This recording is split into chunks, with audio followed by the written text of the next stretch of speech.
A partir de este momento, las informaciones que son noticia toman el protagonismo. Comienza Informe RCR. Comenzamos este compacto informativo destacando que el gremio de enfermeras y enfermeros del país salieron a las calles hoy en el marco del Día Internacional de la Enfermería para exigir salarios dignos, ya que rechazan el nuevo aumento que anunció el pasado 1 de mayo el régimen de Nicolás Maduro. En este sentido, la presidenta del Colegio de Enfermeras de Caracas, Ana Rosario Contreras, advirtió que si la administración de Maduro no atiende su llamado y exigencias, suspenderán sus labores en todo el país.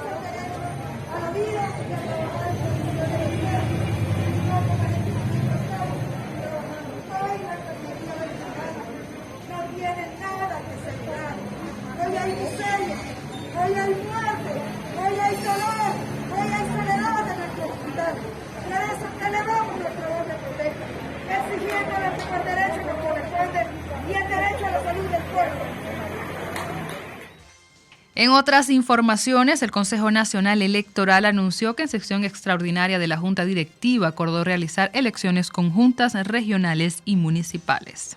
De esta manera, precisó que en el mismo proceso electoral se elegirán las 23 gobernaciones y las 335 alcaldías, así como los legisladores a los consejos legislativos regionales e integrantes de los consejos municipales del país.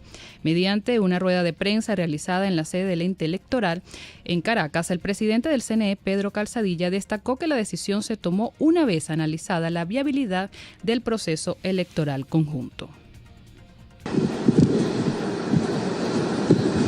En el día de hoy, la rectora y los rectores, integrantes del Consejo Nacional Electoral, nos hemos reunido en sesión extraordinaria para iniciar las actividades destinadas a avanzar en el próximo proceso electoral. En este sentido, queremos informarle al país las decisiones que hemos adoptado.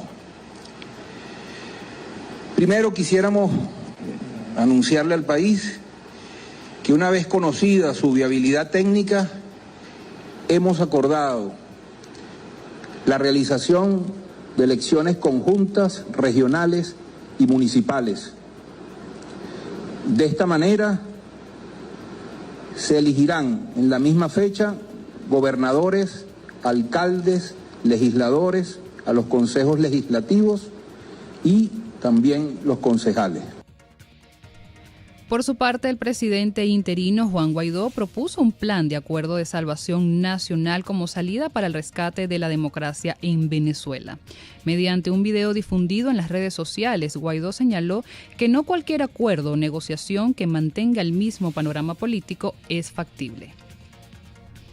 Venezuela necesita un acuerdo de salvación nacional, acuerdo que debe darse entre las fuerzas democráticas representadas por el gobierno interino, la Asamblea Nacional, la plataforma unitaria, los actores que conforman y sostienen al régimen y la comunidad internacional, especialmente las potencias internacionales.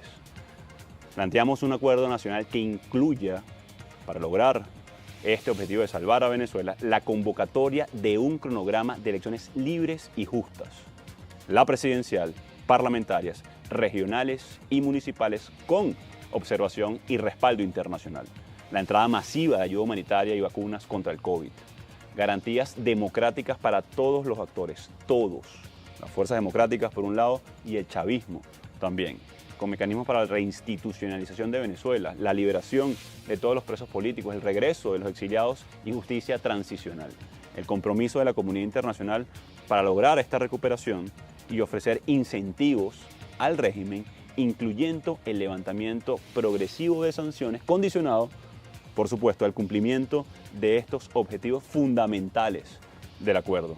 Y debo ser muy claro, nadie confía en la dictadura.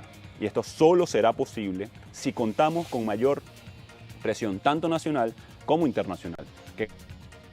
Entre tanto, el abogado y profesor universitario Perkins Roncha destacó hoy en RCR que no ve claras las normas para poder ir a una supuesta negociación entre la oposición y el gobierno de Maduro. En el escenario político, que sea clara la constitución de estos requisitos esenciales. El fundamental, cuando uno se sienta a negociar, uno debe tener de su lado algunas cartas, algunos instrumentos, algunas opciones que involucren, en primer lugar, el cumplimiento de las metas que transemos con el interlocutor. En pocas palabras, tendríamos que tener una fuerza importante para imponer nuestra voluntad o en todo caso llevar a un espacio, a un área, a nuestro interlocutor para que acepte nuestra posición a cambio de. En pocas palabras, el interinato no ha construido una fuerza creíble que haga plausible tener la esperanza de que esa negociación nos va a conducir a la libertad. Esa negociación probablemente, en caso de darse, nos va a conducir a mejores condiciones dentro del sometimiento que tenemos. Perkins Rocha recalcó igualmente que los dirigentes de la oposición deben fortalecerse internamente para poder ir a una mesa de diálogo con Maduro, porque la historia nos ha demostrado que en los últimos procesos de negociación el régimen de Maduro se ha fortalecido y mantenido en el poder. Hay que derrumbar mitos con respecto a esta utilización de este instrumento. Muchos creen que por el solo hecho de sentar al régimen en una mesa de negociación, ya la oposición ha ganado terreno. Esto es falso. En 21 años de sometimiento hemos tenido múltiples procesos de negociación en los que muchos, por cierto, ha sido el propio régimen quien ha creado las condiciones para que esto se den, y tenemos que estadísticamente en todos el régimen ha salido más fortalecido y lo que ha hecho es ganar tiempo en el sometimiento de su condición de manejo del poder. El comisionado especial de Seguridad e Inteligencia del gobierno interino, Iván Simonovic, en declaraciones ofrecidas esta mañana en RCR, respaldó las negociaciones que se pueden dar entre los dirigentes de la oposición y la administración de Maduro, siempre y cuando sean en búsqueda de la democracia y la libertad en Venezuela. Es cierta que se pueda llegar a un acuerdo donde todos nos pongamos, donde todos estén de acuerdo y se pueda salir de la situación que está Venezuela, no solamente desde el punto de vista político, sino desde el punto de vista financiero, desde el punto de vista social, retomar la democracia en Venezuela. Si todo eso puede ser a través de un acuerdo, bueno, bienvenido, perfecto. Eso me parece que es lo mejor. ¿Va a suceder? No lo sé. Eso no lo sé. La historia o lo que dice en los últimos años es que cada vez que estas cosas se presentan, y bueno, y esa es la realidad por las cuales las personas están, no creen, pues tú lo comentaste en el inicio de tu programa, están excéntricos, o sea, de lo que pueda suceder con esto.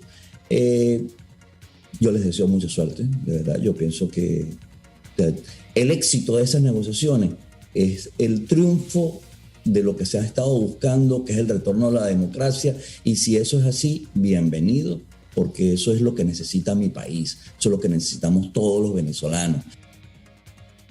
Entre tanto, los trabajadores de las industrias básicas de Guayana expresaron su rechazo a las elecciones que convocaron la nueva directiva del CNE.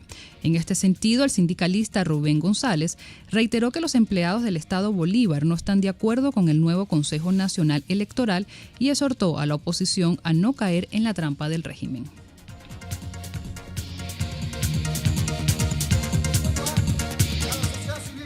Y rechazamos rotundamente este CNE por espurio, por ilegal y constitucional, porque lo que queremos, un gobierno de transición para realmente ir a unas elecciones, sí queremos elecciones, a unas elecciones democráticas, transparentes, verificables, que son de la Asamblea Nacional y de la Presidencia de la República.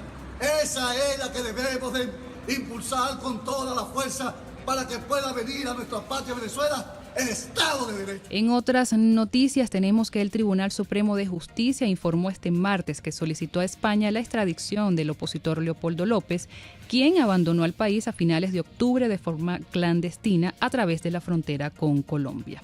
Según el texto, la condena que debe cumplir López es de 8 años, 6 meses, 25 días y 12 horas. Ello por los supuestos delitos de ser determinador en el delito de incendio, determinador en el delito de daño, autor en el delito de instigación pública y el de asociación para delinquir. Ante esta solicitud del TCJ chavista, el presidente del Partido Popular de España, Pablo Casado, reaccionó y pidió al jefe del Ejecutivo, Pedro Sánchez, que no reconozca al Tribunal Supremo de una dictadura, como es, a su juicio, Venezuela, y ha señalado que España no debe tramitar la extradición de un exiliado como Leopoldo López.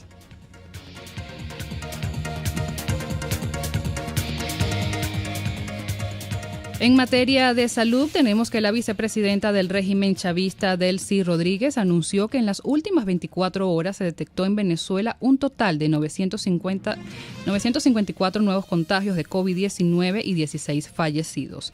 Según el reporte, el estado Zulia es la entidad que hoy reporta la mayor cifra de nuevos casos comunitarios, con 142 personas contagiadas. Luego le siguen los estados Mérida con 82 y Sucre con 81 contagios. Hasta la fecha, Venezuela acumula un total de 210.116 casos confirmados y 2.320 total de fallecidos por el virus. Por su parte, la ONG Monitor Salud informó que en lo que va de mes han fallecido 19 trabajadores sanitarios a causa de la COVID-19. En una gráfica difundida a través de su cuenta en Twitter, Monitor Salud indicó que en marzo fallecieron 74 trabajadores de la salud y en abril 103. Por su parte, Nicolás Maduro anunció este martes que pronto llegarán a Venezuela la vacuna rusa Sputnik Light y las Janssen de la farmacéutica Johnson & Johnson, ambas de una sola dosis. Este anuncio lo hizo durante el relanzamiento de la Semana de Vacunación de las Américas 2021. Sin embargo, no ofreció detalles sobre la fecha. Además, prometió tener vacunado al 70% de la población en agosto. Entre tanto, la comisión delegada de la Asamblea Nacional electa en 2015 afirmó que se aprobó un crédito adicional por la cantidad de $27.715.720 dirigidos a sufragar la introducción de las vacunas contra la COVID-19 de la Organización Panamericana de la Salud y la UNICEF para su implementación.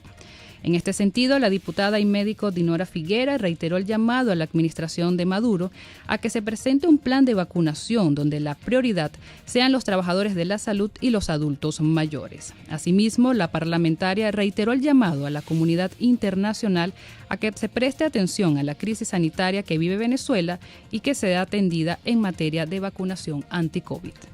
Es el momento en que no conocemos con claridad un plan nacional de vacunación, no conocemos con claridad las estadísticas reales de las personas que han sido contagiadas por el coronavirus, ni siquiera conocemos con objetividad la situación y los indicadores de mortalidad por la pandemia.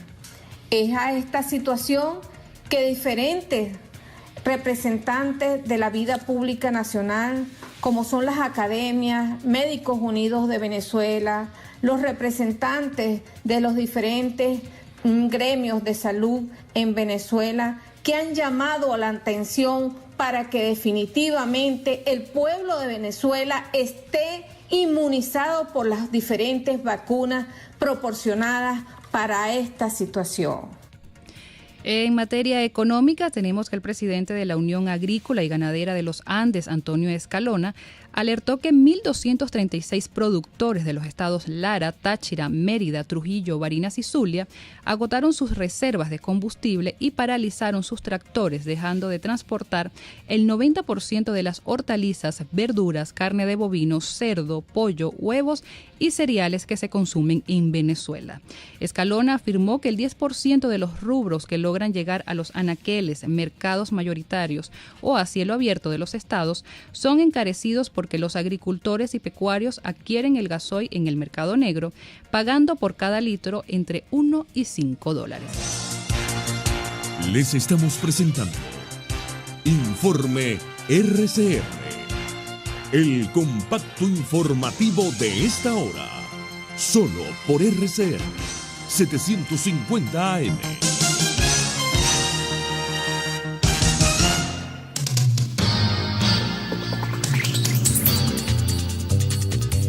En el panorama internacional tenemos que a 48 ascendió la cifra de palestinos muertos, entre ellos 13 niños y 3 mujeres, tras los fuertes combates entre Israel y las milicias palestinas. Israel ha respondido al disparo de decenas de cohetes desde el bloqueado enclave con más de 500 bombardeos contra el objetivo que, según sus propias fuentes, han matado a una veintena de milicianos. Nuestros colegas de Radio Francia Internacional nos amplían los detalles. Mientras una delegación egipcia trata de negociar un cese de fuego, sonaron poco antes de las 9 de la noche las alarmas en la zona de Tel Aviv.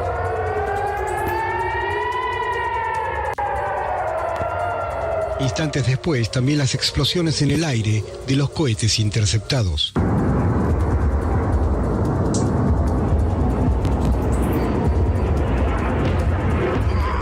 No todos fueron interceptados y en las ciudades de Holon, Rishon LeZion y Givatayim hay heridos y daños. En Gaza, a pesar de la advertencia de Hamas, Israel derribó un edificio de 13 pisos después de avisar a sus habitantes para que lo evacúen. Horas antes, Israel había aniquilado a 3 comandantes de Yihad Islámica y esa organización lanzó en pocos minutos más de 150 misiles contra la ciudad de Ashkelon. Los ataques contra la zona de Tel Aviv se suman a los ataques 2 días atrás contra el área de Jerusalén y garantizan que los golpes mutuos continuarán durante los próximos días. Israel reclutó a 5.000 soldados de reserva. Para Radio Francia Internacional, Daniel Blumenthal, Tel Aviv.